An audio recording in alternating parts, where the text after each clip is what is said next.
ഓരോ ദിവസവും നമ്മൾ ഈ ദിക്ർ രാവിലെ അങ്ങോട്ട് സുബഹിസ്കാരം കഴിഞ്ഞിട്ട് ഈ ദിക്ർ ഒരു ചുരുങ്ങിയതൊരു 3 പ്രാവശ്യമെങ്കിലും ഈ ദിക്ർ നമ്മൾ അങ്ങോട്ട് ചൊല്ലിയാൽ അന്നത്തെ ദിവസം നിനക്കും നിന്റെ കുടുംബത്തിനും നിന്റെ സമ്പത്തിനും ഒന്നും സംഭവിക്കൂല. ഇത് ഞാൻ വെറുതെ പറയുന്നതല്ല. ലോകത്തിന്റെ നായകൻ നബി മുഹമ്മദ് മുസ്തഫ അവിടുന്ന് ഇന്ന് വരെ കളവ് പറഞ്ഞിട്ടില്ലല്ലോ.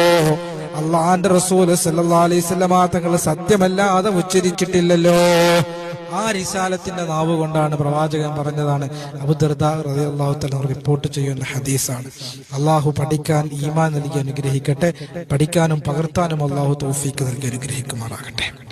ഏതാണ് ദിക്ർ എന്നറിയോ? അള്ളാഹുവിന്റെ റസൂൽ പറയുന്നു, അഊദു ബികലിമാത്തില്ലാഹി താമ്മാതി മിൻ ശർരി മാ ഖലഖ്. അഊദു ബികലിമാത്തില്ലാഹി താമ്മാതി മിൻ ശർരി മാ ഖലഖ് എന്നതാണ് ദിക്ർ.